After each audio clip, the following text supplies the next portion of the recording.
Committee పెద్దలందరికీ, women's fellowship secretary గారికి నా నిండు వందనలు తెలియజేస్తున్నాను. Thank you for this opportunity.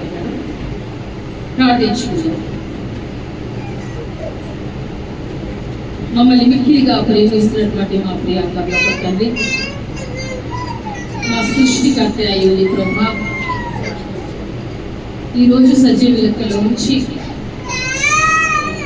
వాక్యము ధ్యానించినప్పుడు వాక్యపు లోతులను మర్మములు గ్రహించి మా జీవితంలో అన్వయించుకుంటకు మాకు ఇచ్చినటువంటి అవకాశం బట్టి నీకు వందనములు తెలియజేస్తూ వాక్య ధ్యానంలోనికి వెంచుండగా మా అందరి హృదయ ఆలోచనలను, నా నోటి మాటలను నీ దృష్టికి అంగీకారంగా ఉండులాగున ఈ మందిర ఆవరణంలో మీ మందిరంలో క్రమముగా మర్యాదగా నీ మహిమార్థమయ్యే ఒక వాక్య పరిచర్య జరుగులాగున మా అందరితో మీరు మాట్లాడి బోధించి నడిపించుకోండి. యేసయ్య పరిశుద్ధ నామములో వేడుకొంచున్నాం తండ్రి.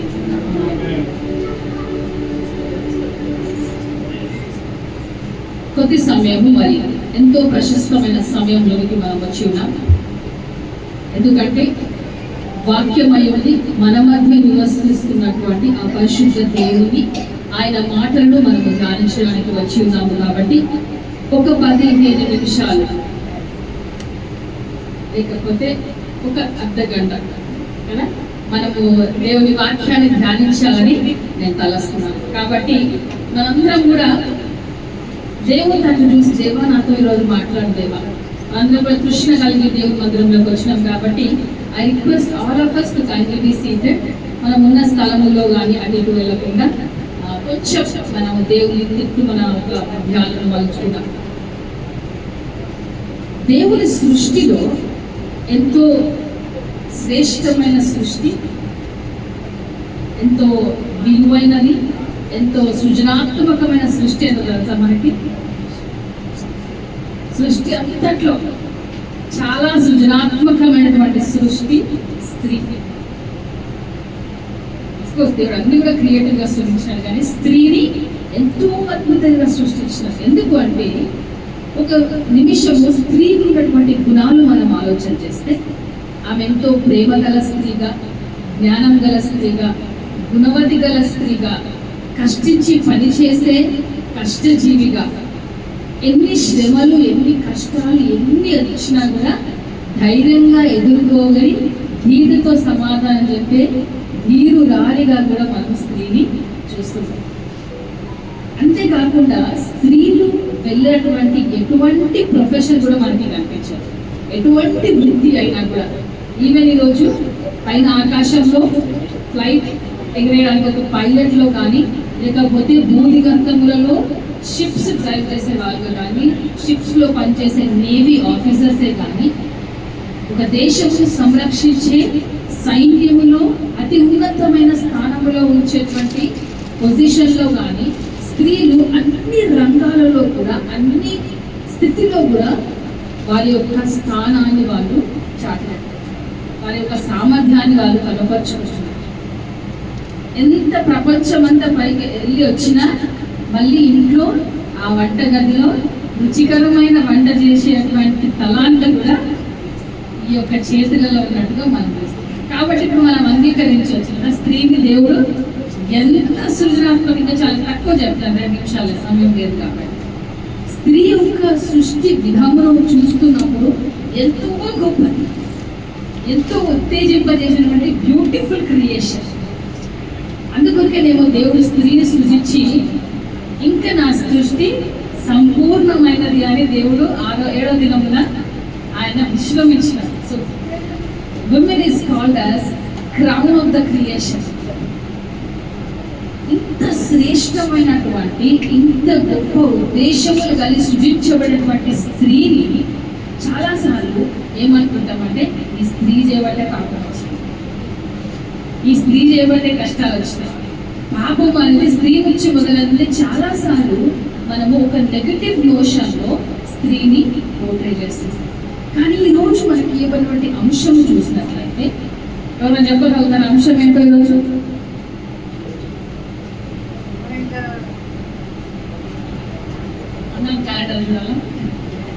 దేవుని విమోచన కార్యక్రమంలో, దేవుని విమోచన కార్యములో స్త్రీలు భారీ భాగస్వామ్యం women partners in God's liberating act.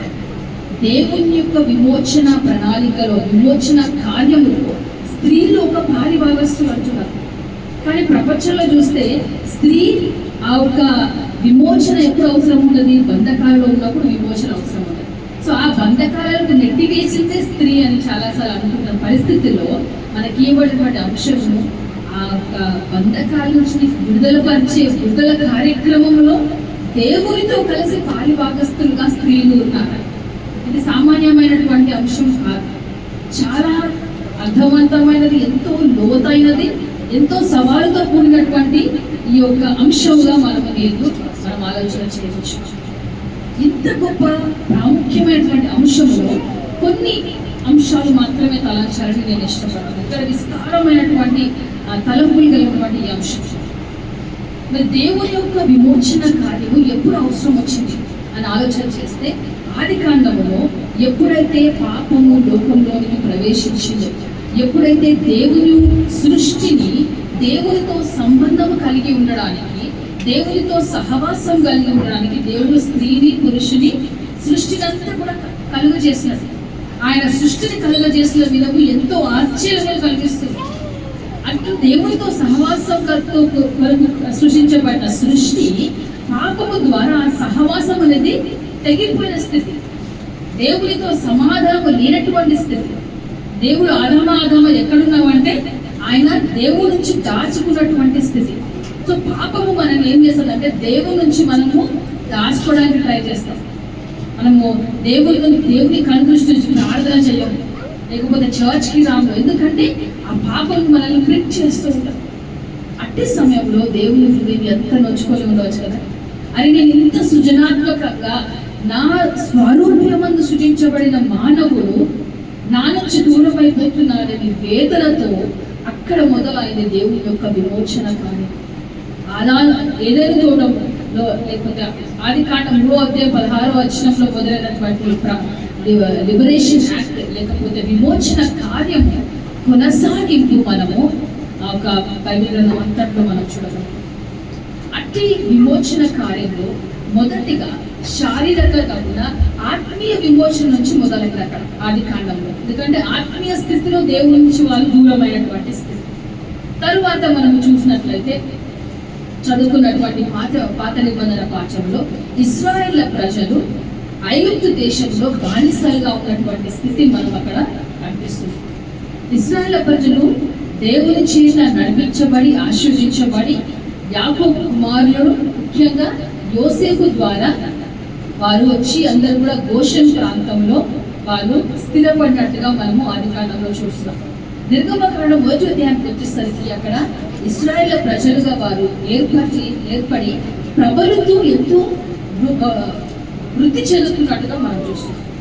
అట్టి సమయంలో ఫరో ఐగుప్తు రాజు ఈ ఇశ్రాయేల్ ప్రజలు ఇంకా ఎక్కువైపోయి మనకి వాళ్ళు విరోధంగా అయితేనేమో అనే ఒక భయముతోటి ఏం చేసినారు అంటే ఇశ్రాయేల్ ప్రజల మీద భారం మోయడం మొదలుపెట్టినారు. వారిని బానిసలుగా చేసుకోవడం మొదలుపెట్టినారు.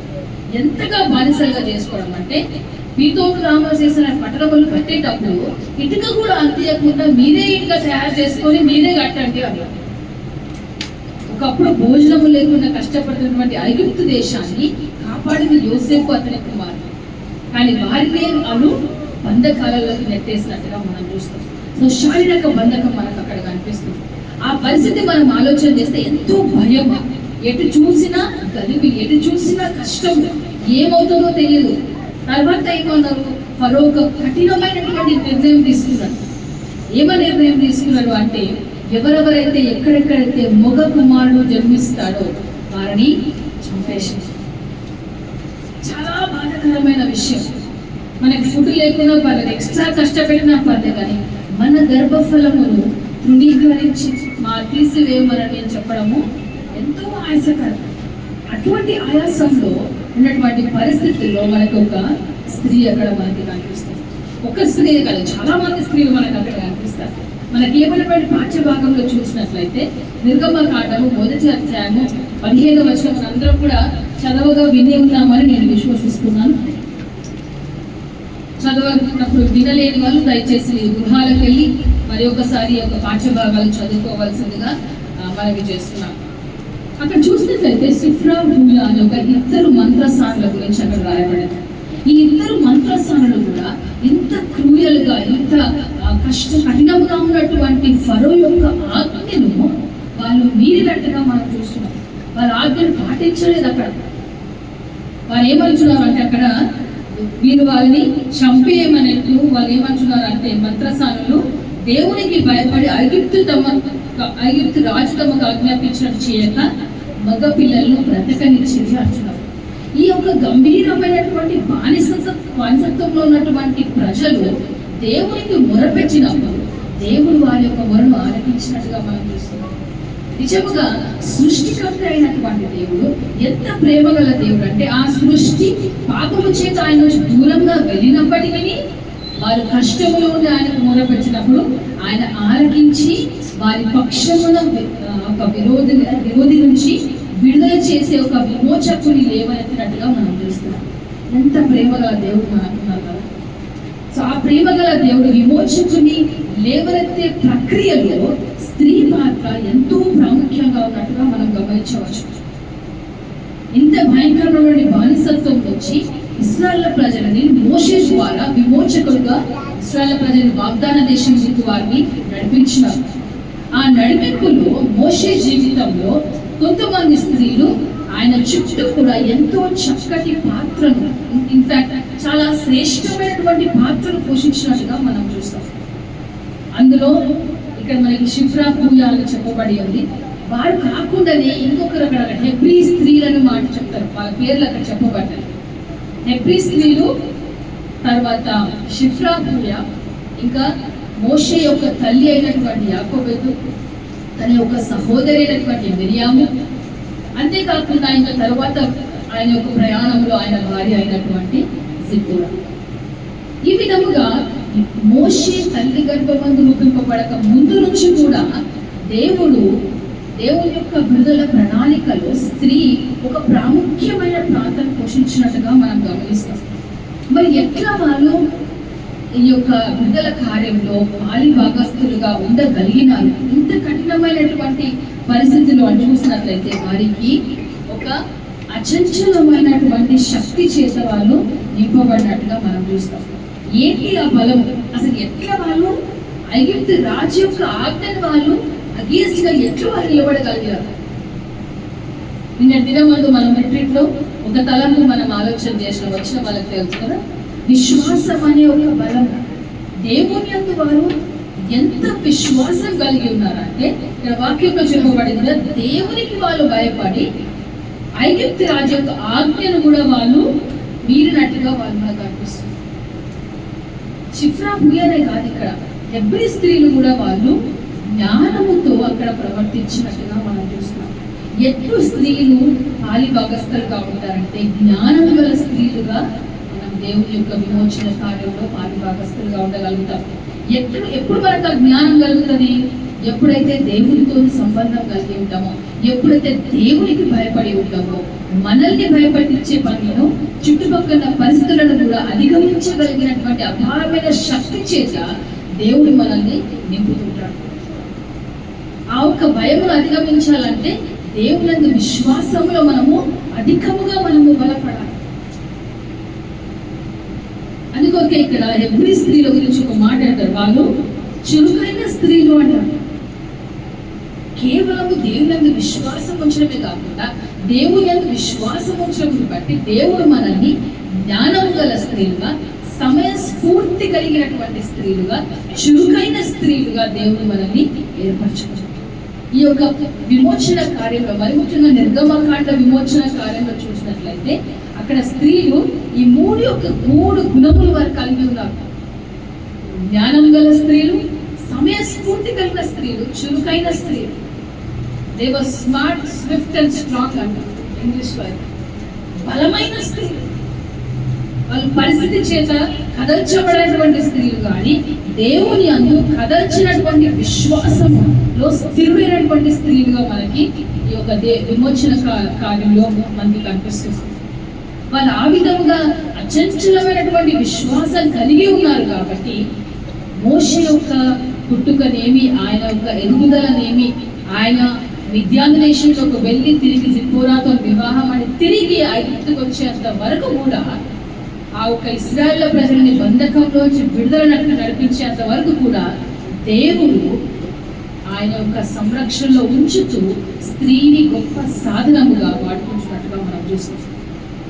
మరి ఈరోజు మన ప్రపంచంలో మనం చూసినట్లయితే ఎంతో మంది కూడా శారీరక బంధకాలలో ఉంటున్నారు. ఎన్నో గృహాలలో లేకపోతే ఎంతో సమాజంలో మనం చూసినట్లయితే ఎంతో మంది స్త్రీలు బలహీనపరచబడే స్థితిలో ఉంటున్నారు. అట్టి స్త్రీల పట్ల ఫెలో స్త్రీలుగా మనం ఏ విధంగా ఉంటున్నామనే ఒక ప్రశ్న మనకి ఈరోజు ఉంటుంది. కేవలం నిర్గమకాండంలో ఆ సమయంలో జరిగినటువంటి సంఘటనే కాకుండా ఈ రోజు మనం ఏ విధంగా దీన్ని అన్వయించుకోవచ్చు. నీవు నేను ఈ రోజు మరి జ్ఞానం గల స్త్రీలుగా మన సమాజంలో, సంఘములో, గృహాల్లో ఉండగలుగుతున్నామా? చురుకైన స్త్రీలుగా, మెలకువగలిగిన స్త్రీలుగా, సమయస్ఫూర్తి కలిగిన స్త్రీలుగా మనం ఉండగలుగుతున్నామా? ఎప్పుడైతే మనం ఆ గుణములు కలిగి ఉంటామో, లేకపోతే ఎప్పుడు మనం ఆ గుణములు కలిగి ఉంటామంటే క్రీస్తు యందు అచంచలమైనటువంటి విశ్వాసము కలిగి ఉన్నప్పుడే నీకు ఆ అన్కండిషనల్ బలం అనేది మనకు వస్తుంది.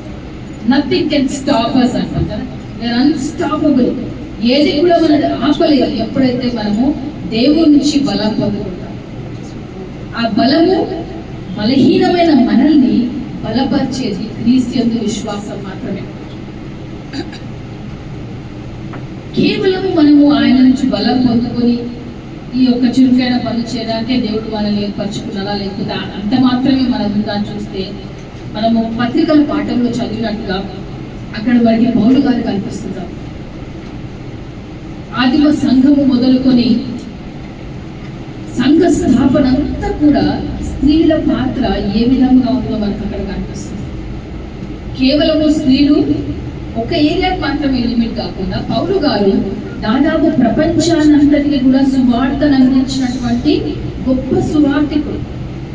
చాలాసార్లు ఆయన యొక్క రచనలు కొన్ని తప్పు అర్థాలు లేకపోతే మిస్ఇంటర్ప్రిటేషన్స్ మనం చేస్తుంటాం. పౌలు స్త్రీకి అగేన్స్ట్ అని చెప్పేసేసి, లేకపోతే స్త్రీ మౌనంగా ఉండాలని కొన్ని పదాలు కొందరము మనకు వచ్చినట్టుగా వాడుకుంటుంటాం. కానీ రోమీలకు రాసిన పత్రిక 16వ అధ్యాయము మొదటి వచనాలు మనం చదివినప్పుడు చూసినప్పుడు అవన్నీ ఆలోచనలు తారుమారు చేసే విధముగా పౌలు అక్కడ మనకు కనిపిస్తుంది. మానవుడిగా, మానవుని తలంపులుగా మనకున్నటువంటి తలంపులను దేవుడు ఆయన దృక్పథంలో మనకి ఈరోజు చూపిస్తున్నాడు. చాలాసార్లు మనకు అందరం విని ఉంటాం కదా, ఒక saying, behind every man success there is women అనేసి కదా. మేబీ మనం అందరం కూడా విశ్వసిస్తాం, yes I'm behind that man, నేను ఆయన సక్సెస్ కి కారణం. కానీ సృష్టి అంతా కూడా మనం ఆలోచన చేసినట్లయితే దేవుడు స్త్రీని బిహైండ్ ఎవ్రీ మ్యాన్ సక్సెస్ ఉంచలేదు, but beside every man success గా ఉంచారు. ప్రతి స్త్రీ కూడా పురుషునితో కలిసి సృష్టిలో, లేకపోతే ఆది కాండంలో దేవుడు అందించినటువంటి మాట, మీరు వృద్ధి చెందుడి అంటున్నాడు, ఫలించుడి అంటున్నాడు, అభివృద్ధి చెందుడు అంటున్నాడు. ఇద్దరికి సమానంగా దేవుడు అందించినట్టుగా మనం చూస్తున్నాం. సో అది మనము అక్కడే కాకుండా సంఘ స్థాపనలో కూడా స్త్రీ ఎంతగానో ఆ పాత్రని పోషించినట్టుగా మనం చూస్తాం.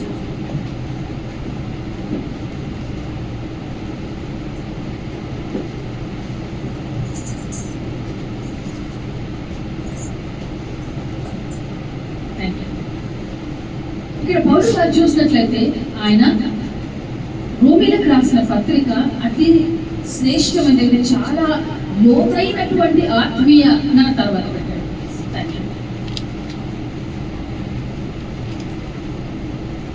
ఎంతో లోతైనటువంటి ఆత్మీయ తలంపులు కలిగినటువంటి పాఠముగా, లేకపోతే పత్రికగా మనము రోమీలకు రాసిన పత్రిక మనం చూస్తున్నాం.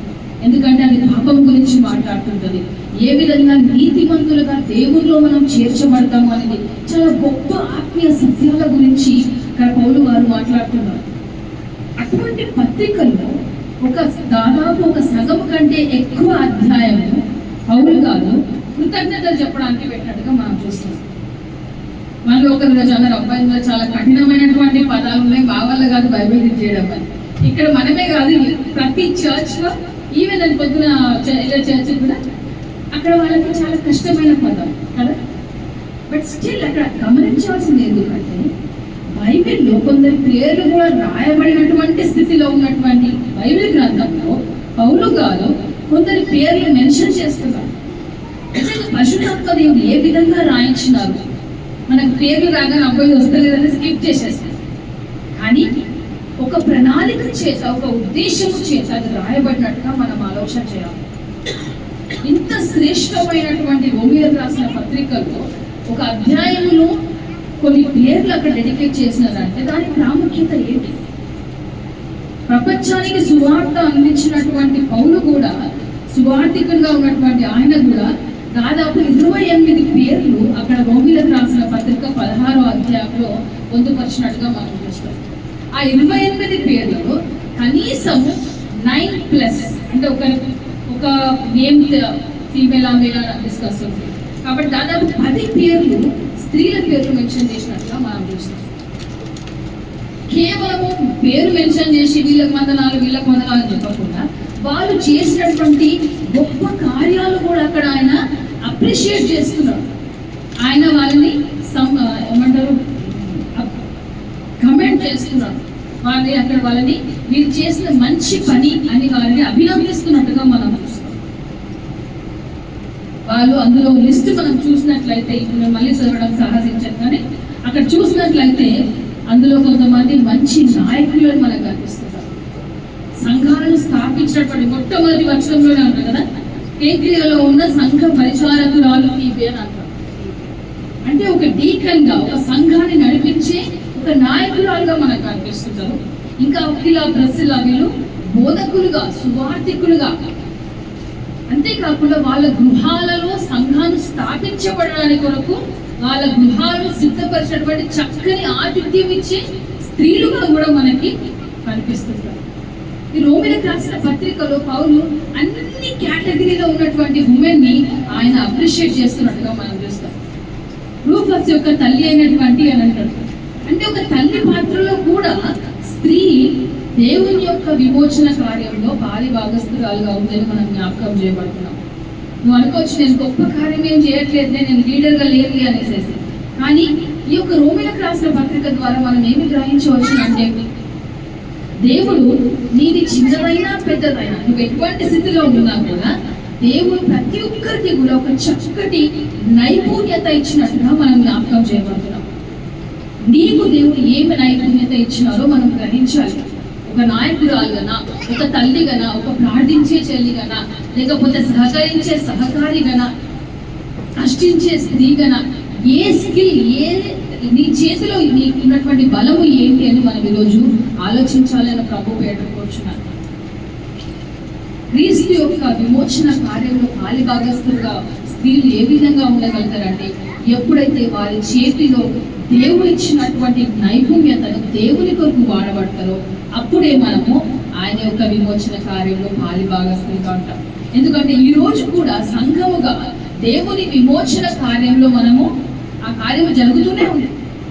ఇంకా ఆత్మీయ స్థితిలో చాలా మందిని చచ్చిన స్థితిలో, పాపము చేత దేవునికి దూరమైనటువంటి స్థితిలో మనం జీవిస్తున్నాం. లోకము ఇంకనూ దేవుని ఎంతో మందికి ఇంకా దేవుడు యేసయ్య ఎవరో తెలియని స్థితిలో చాలా మందిని ఉంటున్నాం. రక్షణ లేనటువంటి స్థితిలో చాలా మందిని జీవిస్తున్నాం. మరి అట్టి లోకములో నీకు నేను ఆయన సాధనాలుగా ఆయన యొక్క విమోచన కార్యంలో పాలి భాగస్తులుగా ఏ విధంగా ఉండగలుగుతున్నామంటే, దేవుడు మనకిచ్చిన తలాంతిని, మనకిచ్చినటువంటి నైపుణ్యతను తిరిగి గ్రహించి దాన్ని ఆయన కొరకు వాడబడాలి. ఎప్పుడైతే మనం అది చేస్తామో అప్పుడు సమర్థవంతంగా మనము దేవుని యొక్క విమోచన కార్యంలో పాలి భాగస్తులుగా ఉంటాం. ఎందుకంటే యేసయ్య హృదయమే అది. యేసు ప్రభుల వారి పరిచర్య అంతట్లో కూడా మనము స్త్రీలు ఎంతో ప్రాముఖ్యమైనటువంటి పాత్రను పోషించినట్టుగా మనం చూస్తాం. యేసు ప్రభుల వారు ఉన్నటువంటి 3.5 సంవత్సరముల కాలం అంతా కూడా ఈ యొక్క భూలోకంలో ఆయన పరిచర్యలో స్త్రీలు వివిధ రీతిలో ఆయన పరిచర్యలో పాల్గొన్నట్టుగా మనం చూస్తున్నాం.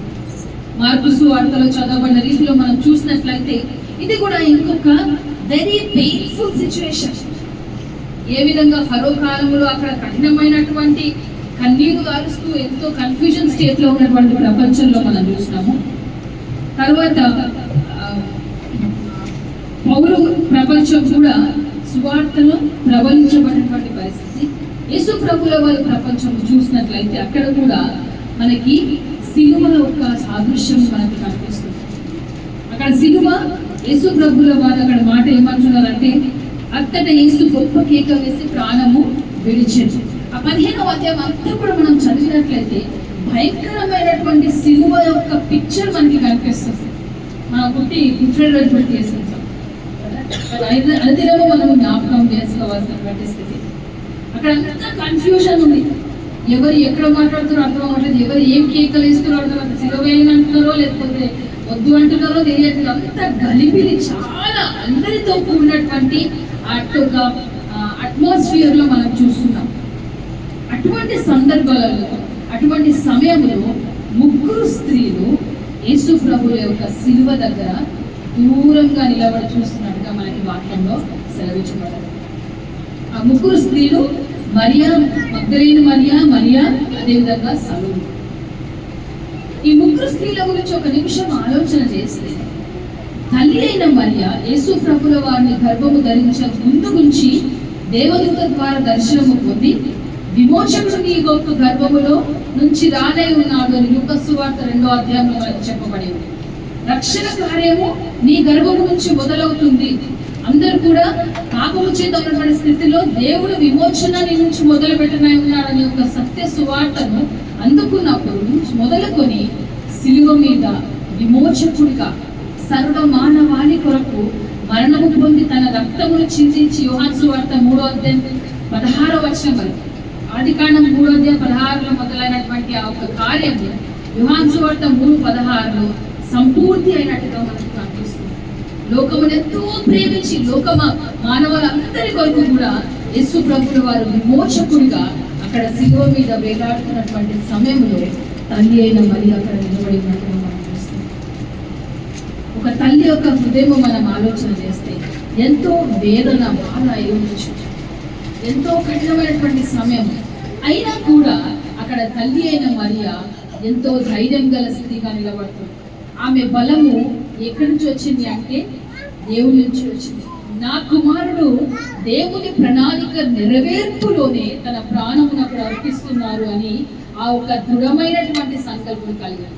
అంతము వరకు కూడా ఈ ముగ్గురు స్త్రీలు నమ్మకమైనటువంటి స్త్రీలుగా ఉన్నట్టుగా మనకు అనిపిస్తుంది. మగ్దలేని మరియా అందరి చేత పాపాత్మురాలైనటువంటి స్త్రీలు అని పిలువబడింది, అందరి చేత ధృవీకరించబడింది. ఎవరు కూడా ఆమెను దగ్గరికి దెయ్యం పట్టిన స్త్రీ అని ఎన్నో విధాలుగా సువార్తికలలో వాళ్ళ యొక్క తలంపు మాట రాసి ఉన్నారు.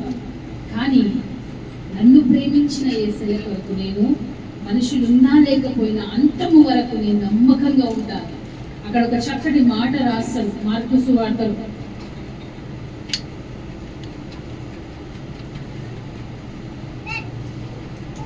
అక్కడ వాళ్ళు ఏమంటారంటే దూరం నుంచి ఆయనను చూస్తూ ఉన్నారని అక్కడ రాయబడింది. ఆయన వెళ్ళి ఉన్నప్పుడు వీరు ఆయన వెంబడించింది, ఆయనకు పరిచారం చేసింది. వారు అక్కడ కేవలం క్రీస్తుకు చూడడమే కాకుండా ఆయనను వెంబడించి ఆయనకు పరిచారం చేసిన వారిని అక్కడ రాయబడింది.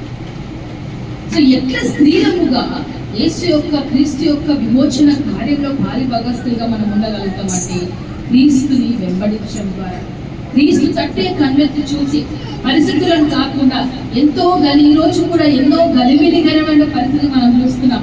స్త్రీల పట్ల ఎన్నో కార్యాలు, ఎన్నో అసభ్యకరమైనటువంటి క్రియలు, ఎన్నో ఆయాసకరమైన క్రియలు ప్రపంచంలో, క్షేమము లేనటువంటి ప్రపంచంలో మనం ఉన్నప్పటికీ మనం చేయవలసింది ఏంటంటే క్రీస్తు తట్టు చూడాలి. ఎప్పుడైతే దేవుని తట్టు చూసి ఆయనను మాత్రమే వెంబడించి ఆయనను మాత్రమే హత్తుకొని ఆయనకు మాత్రమే అంతం వరకు నమ్మకంగా జీవించగలుగుతామో అప్పుడే మనము నిజమైనటువంటి పార్ట్నర్షిప్ మనం మెయింటైన్ చేయగలుగుతాం.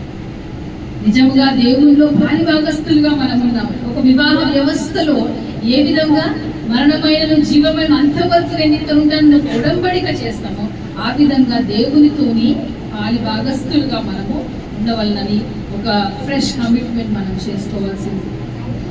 కాబట్టి స్త్రీలముగా మన యొక్క దేవుడు మనకిచ్చినటువంటి నేర్పును, దేవుడు మనకిచ్చినటువంటి నైపుణ్యతను, దేవుని పట్ల అచంచమైనటువంటి నమ్మకత్వము మనం కలిగి ఉన్నప్పుడు మనము నిజముగా ఆయన యొక్క విమోచన కార్యంలో ఆయనకు పాలిభాగస్తులుగా మనం జీవించగలుగుతాం.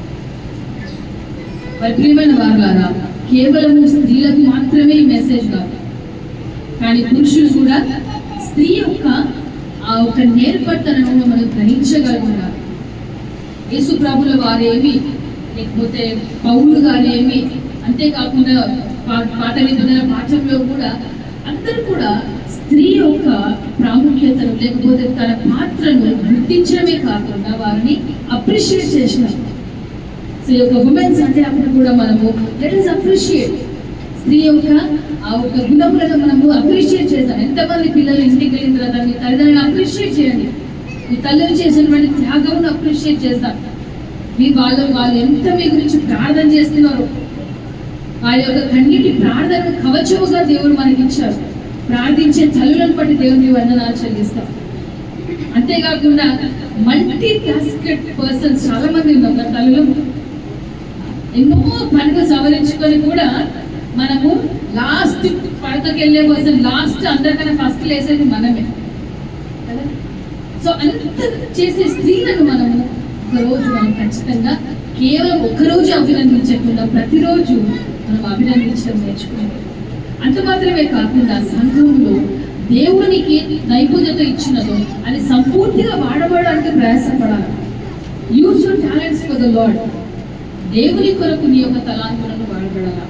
చివరిగా చూసినట్లయితే ఈ ముగ్గురు స్త్రీలు అక్కడ ఏమి మాట్లాడలే వాళ్ళు, అయినప్పటికీ వాళ్ళు సైలెంట్ సపోర్టర్స్ గా వాళ్ళు నెమ్మది కలిగి వాళ్ళు అక్కడ ఉండడం, రైట్ ప్లేస్ లో వాళ్ళు ఉండడం ద్వారా దేవునికి వాళ్ళు వాళ్ళ యొక్క విశ్వాసాన్ని వెల్లడిపరచుకున్నారు.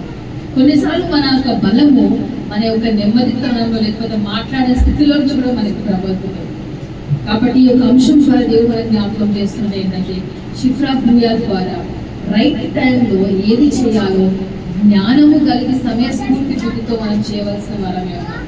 రెండవదిగా ఏ స్థలంలో మనం ఎప్పుడు మాట్లాడాలో ఎప్పుడు తగ్గాలో అది కూడా మనము దేవుడి నుంచి జ్ఞానం పొందుకొని ఉండాలా. చివరిగా చూసినట్లయితే అంతము వరకు కూడా దేవుళ్ళకు మనం విశ్వాసం కలిగి ఉండాలి. అప్పుడే మనము ధైర్యవంతమైన స్త్రీలుగా, కరేజియస్ ఉమెన్గా దేవుడు మనకిచ్చినటువంటి యొక్క భారం కన్నీటితో దుఃఖపడుతున్నటువంటి యొక్క ప్రపంచంలో దేవుడు నిన్ను నన్ను ఒక ఆదరణ కట్టగా, ఒక బ్లెస్సింగ్ గా దేవుడు స్త్రీలని ఎంపిస్తున్నాడు. కాబట్టి మనము మన సామర్థ్యాలను దేవుని కొరకు వాడదాం.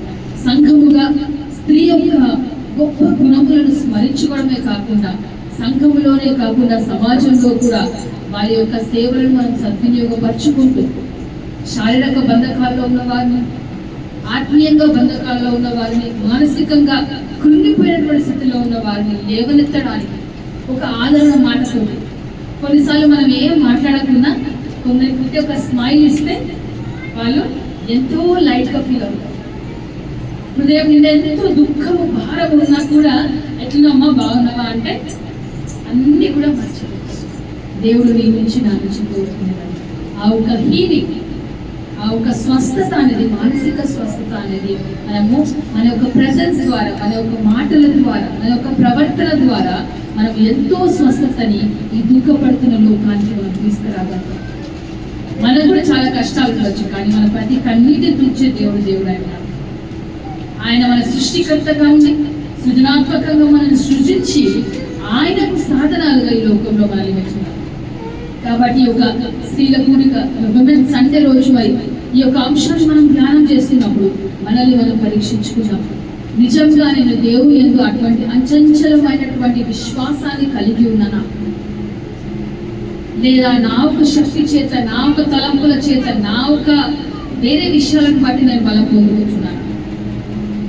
రెండవదిగా చురుకైన స్త్రీలముగా లేకపోతే సమయస్ఫూర్తి కలిగిన స్త్రీలంగా మనం ఉంచున్నామా? లేనట్లయితే దేవుని అడుగుదాం, దేవా సమయస్ఫూర్తి గుర్తిన జ్ఞానం నాకు అనుగ్రహించు. హెబ్రీ స్త్రీల వలె, షిప్రా పూల వలె రాజులు, అధికారులు భయపెట్టించే ఎటువంటి చుట్టూ ఉన్నా కూడా మనుషులను చూసి, గొలియాతు వలె పెద్దగా ఉన్న మనుషులను చూసి భయపడకుండా వాటన్నిటికంటే పైబడినటువంటి నిన్ను చూసి నీ యందు భయభక్తులు కలిగి జీవించడానికి మమ్మల్ని సిద్ధపరచునే వారు మనం అడుగుదాం.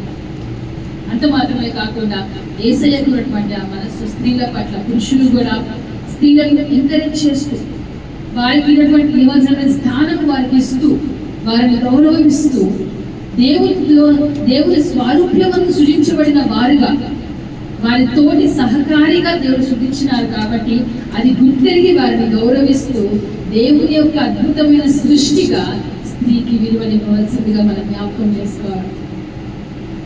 కేవలం విలువ ఇవ్వడమే కాకుండా నోటితోని కూడా అప్పుడప్పుడు we need to appreciate. అభినందన కూడా ఎంతో జీవితాలని ఎగ్జాక్ట్లీ బ్రైటన్స్ లైఫ్స్. కాబట్టి సంఘంలో కూడా మనం అందరం కూడా సంఘంలోనే కాదు, సహవాసంలో కాదు, మీరు బేసి పనిచేస్తున్న స్థలంలో కాదు, కొన్నిసార్లు మనకు అన్నది మనం ఇతరులకు ఇవ్వచ్చు.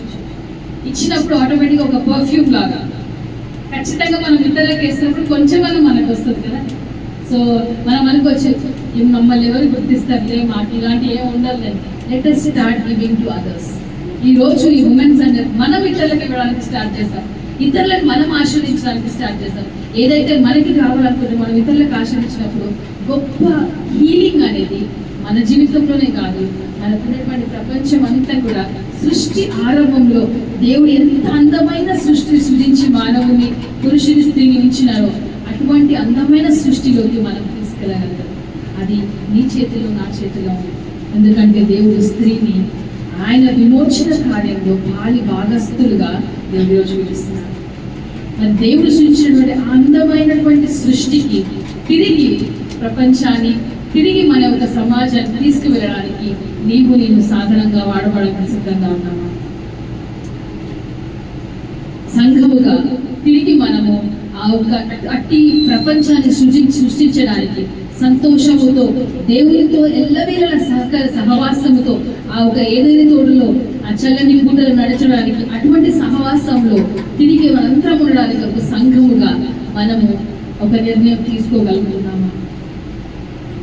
వాక్యం వింటున్నగా దేవుని గొప్ప విమోచనలో తిరిగి ఆయనతో ఆ పరిశుద్ధ సహవాసంలో మనం ఉండటకు మనందరం కూడా మనవంతు మనం చేస్తూ మన జీవితాన్ని మార్చబడమే కాకుండా క్రీస్తు యొక్క స్వారూప్యమును మన జీవితంలో ప్రబలి వెళ్తూ ఇతరులకు మనం ఆశీర్వాదకరంగా ఉండేలాగా దేవుడు మనల్ని ఇంకనూ తన యొక్క ఆత్మ నడిపింపు చేత బలపరుస్తూ ఆయన సాధనములుగా ఈ లోక వాడబడ్డ దేవుడు తన కృపా సహాయం మనందరికీ కూడా అనుగ్రహించును గాక.